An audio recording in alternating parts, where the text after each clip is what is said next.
最近有很多事情都交织在一起了哈，包括有一个品牌叫始祖鸟，就大家对始祖鸟的认知是什么呢？就是贵，对吧？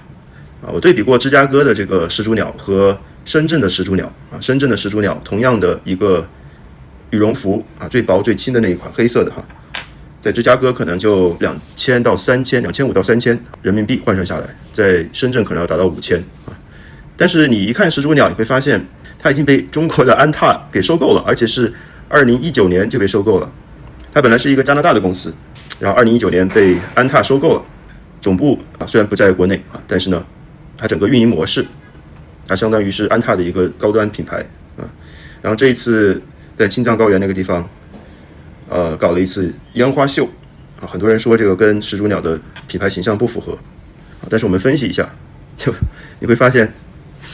确实是一个对非市场环境没有做好功课的一个表现什么叫非市场环境？就是如果你这公司只是追求利润率最大化按照新自由主义说的股东利益最大化，或者是 shareholder， 就所有的买始祖鸟股票的股东利益最大化，那么他搞一个这种公关活动是可以理解的但是呢，这个始祖鸟品牌它本身在收购之前，或是直到最近这个事件之前，它是户外品牌的一个非常不错的一个标杆吧，因为它确实衣服比较轻相对于加拿大鹅绒如果你在芝加哥的话，你会发现很多人如果去留学1年，他可能当年就会买一件加拿大鹅绒为了抵御零下30度的严冬但后来发现这个衣服太厚了，平常穿不了，对吧？只有在最冷的时候，零下30度、20度穿还比较合适零下或者是零上穿着就觉得有点笨重。但是始祖鸟呢，相对来说就轻便一点但是呢价格也不便宜相对于加拿大鹅绒要便宜一点点，因为轻便嘛料子要少一点所以始祖鸟呢，相对于北脸它确实看上去更精致一点吧北脸呢其实也不错也便宜很多但是呢始祖鸟给人的感觉就是它又轻便，然后品牌形象也不错然后当然是贵了，对吧？而且国内卖的比国外要贵但是这个公司已经在2019年被中国的安踏公司给收购了相当于是安踏的一个高端品牌。那么很多就是国内的这种企业，他们对市场或是非市场的环境的理解可能还要糟糕一点就相当于你本身是一个提倡户外运动的一个公司应该对自然环境保护有非常浓烈的意识，对这种中产能够买得起始祖鸟的，应该是非常能够把握到他们的这个情绪的但这一次蔡国强的这是烟花秀蔡国强也是一个爆破艺术家经常搞爆破。那么这一次把青藏高原那一块地安装各种所谓的环保材料，然后爆破之后形成一条龙，对吧？但有人说是不是破坏了龙脉这个我觉得是扯淡关键是青藏高原这个地方它的自然环境是非常脆弱的，因为本身水就少，大家知道越高的地方水越少土壤能够承载的这种植被就会越稀薄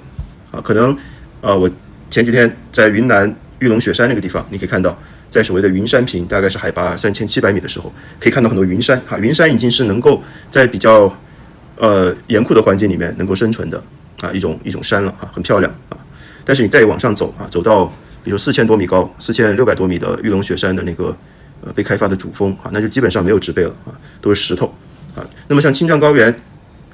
很多都是5000米以上的，对吧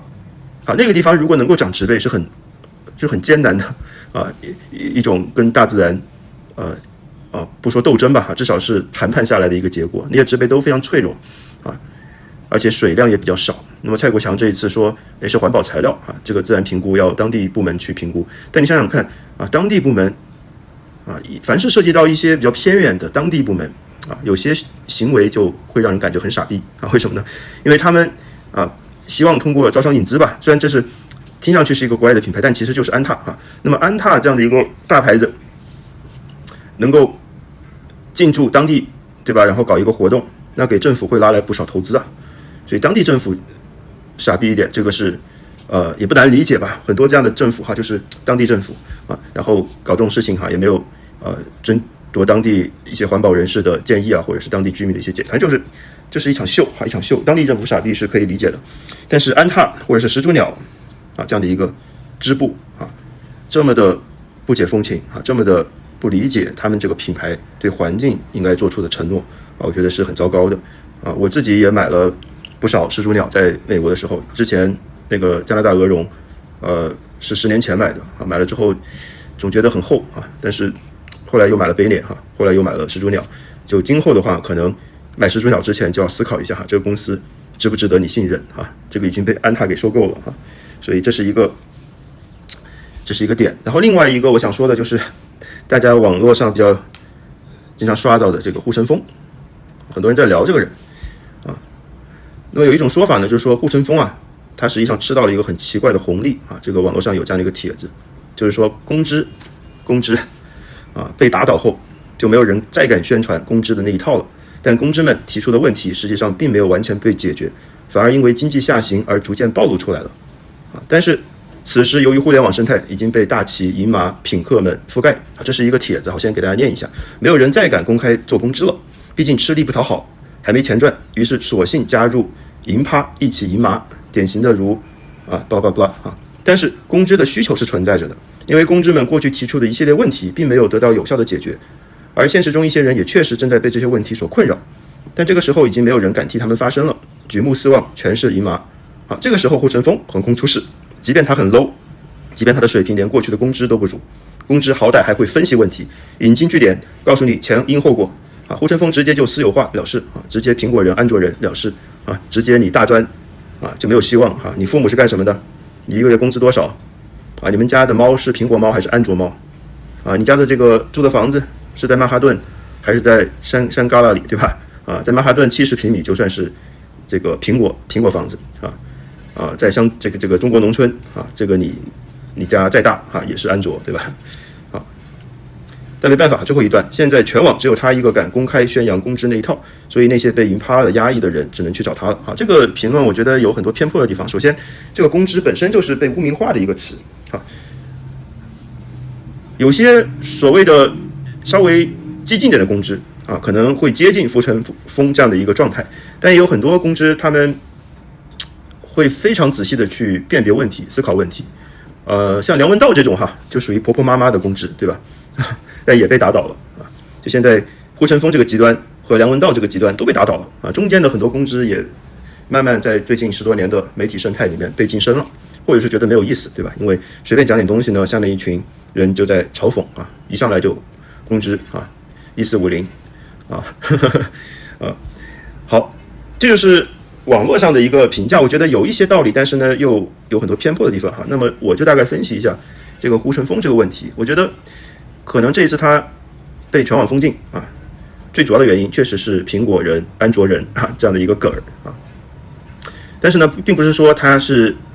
因为触碰了所谓穷人阶级，因为它一般情况下在他的眼里面啊，反正穷人过的生活就是安卓的生活，富人过的生活或者是中产或中产以上过的生活就是苹果的生活啊。这个从阶层角度来说，拉阶层仇恨啊，这个可能不是最核心的原因啊。我觉得最核心的原因就是苹果和安卓它背后似乎代表着另外一股政治上的区分啊。比如说苹果系统是一个相对封闭的系统啊，安卓系统呢，像小米啊、华为啊，华为当然现在有自己的系统了啊。他们都在安卓系统里面，那么安卓其实是开放的，特别是对于网络管制、对于媒体审查、对于比如说要有一个后门啊，比如说公安机关可以直接通向你的手机，对吧？苹果是不好做到的，当然你苹果上如果你安装了比如说微信之类的，也可以直接被这个监控到，对吧？但安卓是可以直接被监控的，直接被管理的，对吧？所以说其实对于管理部门来说，他不太喜欢苹果手机，虽然说很多人也用苹果手机，确实，用了几年之后并没有太多的卡顿但用这个电池是不怎么样的电池很快就感觉一天都得充2次电了但是安卓手机呢，就相当受这个监管部门的或者是安全部门的欢迎因为可以直接通上去，所以护城风不停的讲苹果安卓，把一切东西都安上安卓、苹果这样的标签之后，就会导致不同类型的人就会不同的想象。对吧？如果你住的房子，苹果房子和安卓房子，对吧？那你可能更多的看的是阶层问题，对吧？如果你是猫苹果猫、安卓猫，这个有点搞笑，对吧？那这个猫还分贵贱嘛，对吧？好，你用的是苹果手机还是安卓手机，对吧？那么它会慢慢的渗透到各个层次的消费，比如说你买的是特斯拉，对吧？特斯拉这个虽然说在国内自动驾驶不太好用，而且很贵，对吧？要一次性买断是6万多，在美国的话，特斯拉的 FSD。自动驾驶是比较门槛比较低的，因为它可以按月进行缴付啊，一个月可能就是$100啊，应该是$99加税可能就$109啊，你就可以提前感受一下啊自动驾驶的乐趣和智能，对吧？当然也不能完全依靠那个东西。但在国内的话啊，像特斯拉给人的感觉就是至少人车合一感是要比其他的国产电车要强一点的，对吧？当然冰箱、彩电、大沙发绝对是比不上的，对吧？啊，特斯拉是不搞什么零重力座椅啊，特斯拉最多也现在就这种6座，对吧？Model Y 啊加长版的。而国内很多这些国产车啊，给人的感觉就是东西很多啊，不停的塞东西，有冰箱啊等等。但总体来说，好像顾神丰收的那一套啊，特斯拉是苹果汽车啊，其他的国产车是安卓车啊，能够对某些消费者来说，觉得确实从这个操作方面来说啊，确实有这种感觉啊。苹果相对丝滑一点，安卓用久了之后确实会有点卡顿，对吧？那么，当你想象你的生活用这样的一个简单的二元对立的标签去这样搞的话啊，大家可能不同的人就会有不同的感受，对吧？如果是一到政治这个层面，是一到被监控啊、言论审查的力度，以及很多层面，对吧？这个时候其实是一个对监管部门或者是很多部门巨大的一个挑战啊！就当人们，尤其是网络上那些听不了老公知那一套的啊，进入不了理中客思考的，但是很容易进入护城风这种二元对立的思考的时候，确实反而让监管部门更加紧张啊，更加警觉，所以护城风被封了，而且全网封，也就意味着它已经惊动网信办了啊！它如果是个别这个平台封啊，这个应该不是网信办的决定，所以我估计它后面啊可能就回不来了啊，可能以后就在 YouTube 上生存了，对吧？啊，说不定还要考虑是不是应该回国，对吧？啊，是不是会被这个边控啊之类的，对吧？现在好像是听说在澳洲啊，就总的来说，就护城风，它这个确实它不是老公知的这种风格哈，也学不像啊，它就是手势特别丰富，对吧？我看他，我也不是专门看他，就是偶尔就刷到了这个人，对吧？好像收个2-3千块钱可以录各种祝福视频，而且每提到这个苹果、安卓，他那个手势就一来大开大合让人感觉有点奇怪我不太喜欢他这个风格但是它代表着中国舆论生态中的一种现实就是确实有一些问题不谈，公知不谈，那就像护城风这样的新公知跳出来，而且很快就能够嵌入到这样的一个舆论生态里面很多人会被他的东西给吸引当然很多人很讨厌他，对吧？把它当做一种梗但总的来说，这是一个更深刻的问题就是社会有很多问题并不能被苹果、安卓这样的一个区分所解释，但是呢，能够引导大家去回应不一定能思考但是能回应，对吧？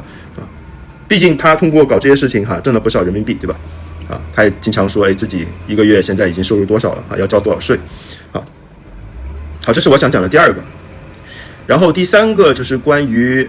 猪饲料这个事情就最近不是西贝这个事件很火嘛？当然西贝也会随着这个什么护城风这个始祖鸟这些事件慢慢的就是降温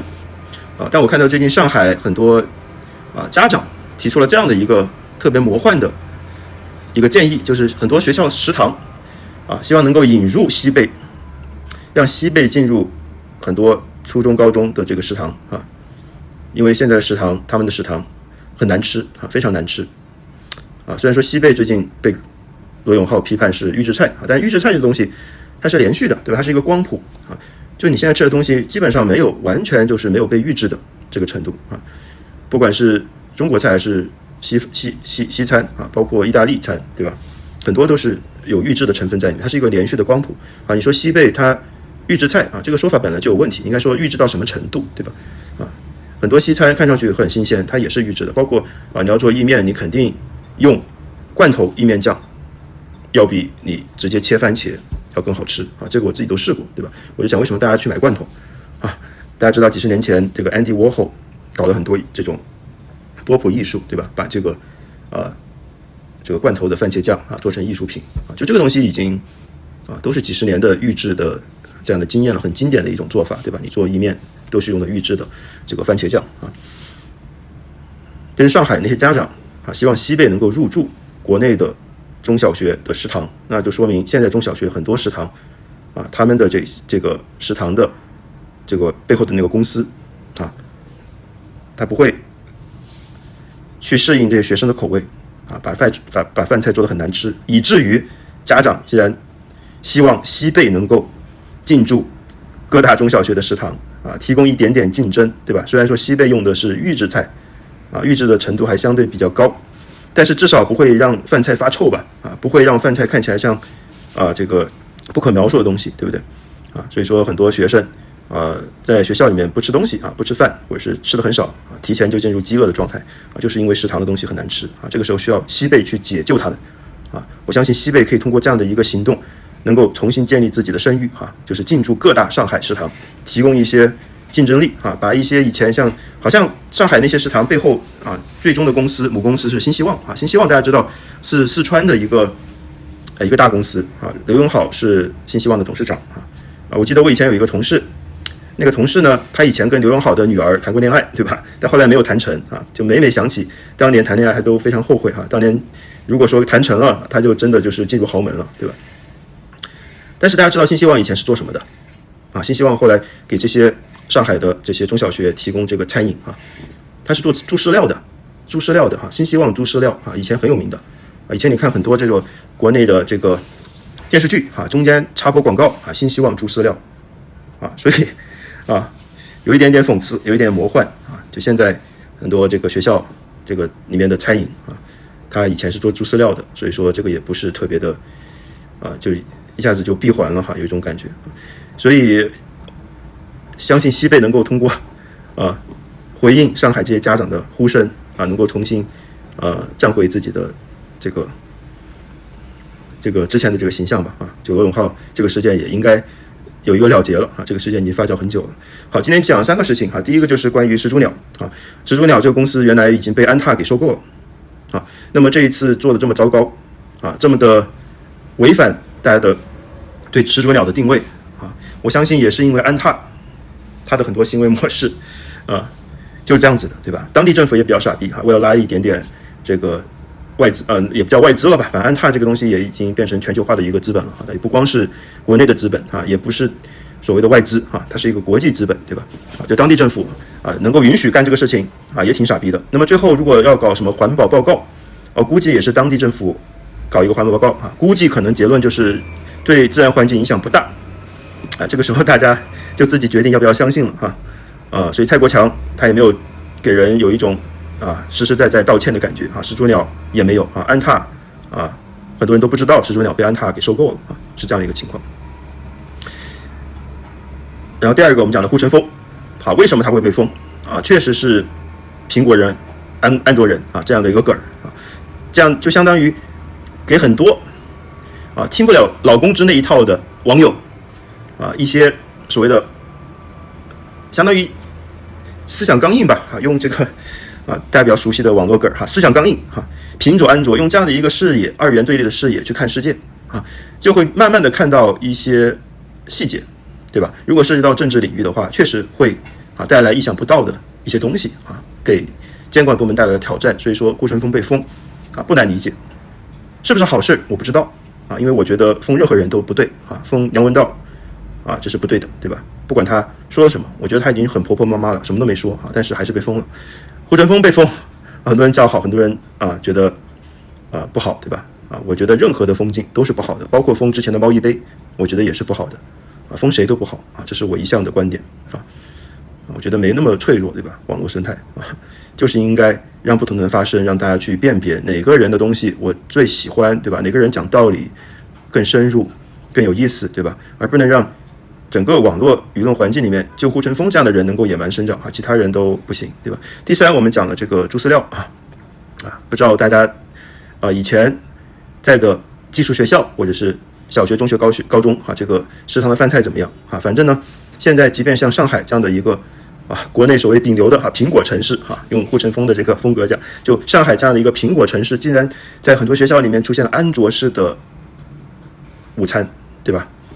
所以导致上海家长魔幻式的呼吁西贝能够入驻这些学校的食堂。好，今天就讲这3个点。